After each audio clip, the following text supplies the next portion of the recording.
ಅದು ಎಷ್ಟು ಪಿನ್ ಇದೆ? ನೀನ್ ಎಷ್ಟು ಪಿನ್ ತೆಗೆದ್ರು ಹತ್ರ ಒಂದ್ 40-45 ಪಿನ್ ಒಳಗಡೆಯಿಂದ ಇದೆ. ಚೈತ್ರಕ್ಕ ಪಂಚೆ ಇರ್ತಿತ್ತು ಹಾಕುತ್ತಾನೆ ರಾತ್ರಿ ಈಗಳ ಒಂದ್ ನೈಟ್ ಈಗಡ ಒಂದ್ ನೈಟ್ ಕೇತ್ರ ಬಂದು ಅತ್ಯಂತ ಕೀಳ್ ಲೆವೆಲ್ಗೆ ಇಳಿದಿದ್ದಾರೆ ಇವತ್ತು. ನಾನು ಗುಂಪುಗಾರಿಕೆ ಮಾಡ್ಕೊಂಡು ಕುತಂತ್ರತನ ನಾನ್ ಮಾಡಲ್ಲ.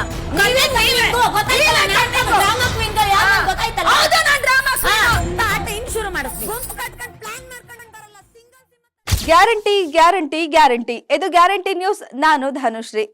ಬಿಗ್ ಬಾಸ್ ಮನೆಯಲ್ಲಿ ಚೈತ್ರ ಅವರು ಮತ್ತೆ ಅವರ ಆಟ ಶುರು ಮಾಡಿದ್ದಾರೆ. ಕಳೆದ ಒಂದು ವಾರದಿಂದ ಸೈಲೆಂಟ್ ಆಗಿದ್ದ ಚೈತ್ರ ಈಗ ಮತ್ತೆ ಬೌನ್ಸ್ ಬ್ಯಾಕ್ ಆಗಿದ್ದಾರೆ. ಇನ್ಮುಂದೆ ಆದ್ರೂ ಚೈತ್ರ ಅವರು ನ್ಯಾಯವಾಗಿ ಆಟ ಆಡ್ತಾರೆ ಅಂತ ಇದ್ದ ವೀಕ್ಷಕರ ಊಹೆಯನ್ನೇ ಉಲ್ಟಾ ಮಾಡಿದ್ದಾರೆ. ಇದ್ರ ಜೊತೆಗೆ ನಾನು ಗುಂಪು ಕಟ್ಕೊಂಡ್ ಬರಲ್ಲ, ಸಿಂಗಲ್ ಸಿಂಹ ರೀತಿ ಹೊಡಿತೀನಿ ಅಂತ ಆವಾಜ್ ಬೇರೆ ಹಾಕಿದ್ದಾರೆ. ಹಾಗಿದ್ರೆ ಏನು ಇದ್ರ ಸ್ಟೋರಿ ಅಂತ ಇಲ್ಲಿದೆ ನೋಡಿ. ಚೈತ್ರ ಅವರು ಬಿಗ್ ಬಾಸ್ ಮನೆಗೆ ಬಂದಾಗನಿಂದಲೂ ಜಗಳ ಆಡ್ಕೊಂಡು ಜೋರು ಧ್ವನಿಯಲ್ಲಿ ಮಾತಾಡ್ಕೊಂಡು ಗಾಸಿಪ್ಸ್ ಮಾಡ್ಕೊಂಡೇ ಇದ್ರು. ಆದ್ರೆ ಕಳೆದ ವಾರ ಕಿಚ್ಚನ ಪಂಚಾಯಿತಿಯಲ್ಲಿ ಸುದೀಪ್ ಅವರು ಚೈತ್ರ ಅವರಿಗೆ ಕ್ಲಾಸ್ ತಗೊಂಡ್ಮೇಲೆ ಅವರು ತುಂಬಾನೇ ಸೈಲೆಂಟ್ ಆಗಿದ್ರು. ಇನ್ಮುಂದೆ ಇದೇ ರೀತಿ ಸೈಲೆಂಟ್ ಆಗಿರ್ತಾರೆ, ಆಟ ಆಡಲ್ವೇನೋ ಅಂತ ವೀಕ್ಷಕರೆಲ್ಲ ಅನ್ಕೊಂಡಿದ್ರು. ಆದ್ರೆ ಚೈತ್ರ ಅವರು ಮತ್ತೆ ಅವರ ಆಟವನ್ನ ಶುರು ಮಾಡಿದ್ದಾರೆ. ಈ ವಾರ ಬಿಗ್ ಬಾಸ್ ಮನೆಯಲ್ಲಿ ಸ್ಪರ್ಧಿಗಳ ನಡುವೆ ಪಾಯಿಂಟ್ಸ್ಗಾಗಿ ಕಿತ್ತಾಟ ಶುರುವಾಗಿದೆ. ಭವ್ಯ ಗೌಡ ಹಾಗೂ ಶೋಭಾ ಶೆಟ್ಟಿ ನಾಯಕತ್ವದಲ್ಲಿ 2 ತಂಡಗಳನ್ನು ಬಿಗ್ ಬಾಸ್ ಮಾಡಿದ್ದಾರೆ. 2 ತಂಡಗಳಿಗೆ ಪಾಯಿಂಟ್ಸ್ ಗಳಿಸಲು ಬಿಗ್ ಬಾಸ್ ಟಾಸ್ಕ್ಗಳನ್ನು ನೀಡುತ್ತಿದ್ದಾರೆ. ನಿನ್ನೆ ನಡೆದ ಟಾಸ್ಕ್ನಲ್ಲಿ ಭವ್ಯ ಗೌಡ ನೇತೃತ್ವದ ತಂಡ ಹಣ ಗಳಿಸಿದೆ. ಇದೀಗ ಎದುರಾಳಿ ಸ್ಪರ್ಧಿಗಳ ಹಣವನ್ನು ಕಿತ್ತುಕೊಳ್ಳುವುದು ಚಾಲ್ತಿಯಲ್ಲಿದೆ. ಹಾಗಾಗಿ ಚೈತ್ರ ಅವರು ಐಶ್ವರ್ಯ ಅವರ ಬಳಿ ಇದ್ದ ಹಣವನ್ನ ಅವರನ್ನ ಯಾಮಾರಿಸಿ ಕದ್ಕೊಂಡು ಹೋಗ್ತಾರೆ.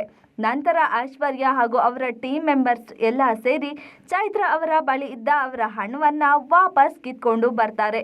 ಇದೇ ವಿಚಾರಕ್ಕೆ ಈಗ ಐಶ್ವರ್ಯ ಹಾಗೂ ಚೈತ್ರ ನಡುವೆ ಗಲಾಟೆಯಾಗಿದೆ. ಚೈತ್ರ ಐಶ್ವರ್ಯಗೆ ಅತ್ಯಂತ ಕೀಳು ಮಟ್ಟಕ್ಕೆ ಇಳಿದಿದ್ದೀರಿ ಅಂತ ಹೇಳ್ತಾರೆ. ಅದಕ್ಕೆ ಕೋಪ ಮಾಡಿಕೊಂಡ ಐಶ್ವರ್ಯ, ನೀವು ಲೋ ಲೆವೆಲ್ಗೆ ಇಳಿದಿದ್ದೀರಿ ಎಂದೆಲ್ಲ ಮಾತಾಡಬೇಡಿ ಅಂತ ಹೇಳ್ತಾರೆ.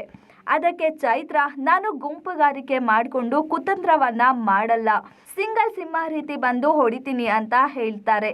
ಹೀಗೆ ಇಬ್ಬರ ಮಧ್ಯೆ ವಾಗ್ವಾದ ನಡೆಯುತ್ತೆ. ಈ ವೇಳೆ ಚೈತ್ರ, ಈಗ ಗೊತ್ತಾಯ್ತಲ್ವಾ ಯಾರು ಡ್ರಾಮಾ ಕ್ವೀನ್ ಅಂತ ಹೇಳ್ತಾರೆ. ಅದಕ್ಕೆ ಐಶ್ವರ್ಯ, ಹೌದು ನಾನು ಡ್ರಾಮಾ ಕ್ವೀನ್ ಅಂತ ಜೋರಾಗಿ ಕಿರ್ಚುತ್ತಾರೆ. ಅದಕ್ಕೆ ಚೈತ್ರ, ಇನ್ಮುಂದೆ ಆಟ ಶುರು ಮಾಡ್ತೀನಿ, ಗುಂಪು ಕಟ್ಕೊಂಡು ಪ್ಲಾನ್ ಮಾಡ್ಕೊಂಡು ಬರಲ್ಲ, ಸಿಂಗಲ್ ಸಿಂಹ ರೀತಿ ಹೊಡೆಯುತ್ತೇನೆ ಅಂತ ಡೈಲಾಗ್ ಹೊಡಿತಾರೆ. ನೋಡಿದ್ರಿ ಅಲ್ಲ, ಐಶ್ವರ್ಯ ಅವರು ಟಾಸ್ಕ್ ಆಡಿ ಗಳಿಸಿ ಗೆದ್ದಿರೋ ಪಾಯಿಂಟ್ಸ್ ಅನ್ನ ಚೈತ್ರ ಕತ್ಕೊಂಡು ಹೋಗ್ತಾರೆ. ಅದಕ್ಕೆ ಐಶ್ವರ್ಯ ಟೀಮ್ ಜೊತೆ ಹೋಗಿ ಮತ್ತೆ ಅದೇ ಪಾಯಿಂಟ್ಸ್ ಅನ್ನ ಕಿತ್ಕೊಂಡ್ ಬರ್ತಾರೆ. ಇದರಿಂದ ಕೋಪ ಮಾಡ್ಕೊಂಡಿರೋ ಚೈತ್ರ ಮತ್ತೆ ಆ ಪಾಯಿಂಟ್ಸ್ ಅನ್ನ ಹೊಡಿತೀನಿ ಅಂತ ಹೇಳ್ತಾ ಇದ್ದಾರೆ. ಹಾಗಿದ್ರೆ ಇವರ ಮಧ್ಯೆ ಹೀಗೆ ಒಬ್ರಿಗೊಬ್ರು ಪಾಯಿಂಟ್ಸ್ ಅನ್ನ ಕತ್ಕೊಳ್ಳೋದು ಮುಂದುವರಿಯುತ್ತಾ ಅಥವಾ ಮುಯಿಗೆ ಮುಯಿ ಸರಿ ಹೋಯ್ತು ಅಂತ ಇಲ್ಲಿಗೆ ಸುಮ್ನಾಗ್ತಾರಾ ಅಂತ ಕಾದು ನೋಡ್ಬೇಕು. ಇದಾಗಿತ್ತು ಈ ಹೊತ್ತಿನ ಸ್ಪೆಷಲ್ ಸ್ಟೋರಿ. ಇನ್ನಷ್ಟು ಸುದ್ದಿಗಾಗಿ ನೋಡ್ತಾ ಇರಿ ಗ್ಯಾರಂಟಿ ನ್ಯೂಸ್. ಸುದ್ದಿ ಖಚಿತ, ನ್ಯಾಯ ನಿಶ್ಚಿತ. ಗ್ಯಾರಂಟಿ ನ್ಯೂಸ್, ಸುದ್ದಿ ಖಚಿತ, ನ್ಯಾಯ ನಿಶ್ಚಿತ.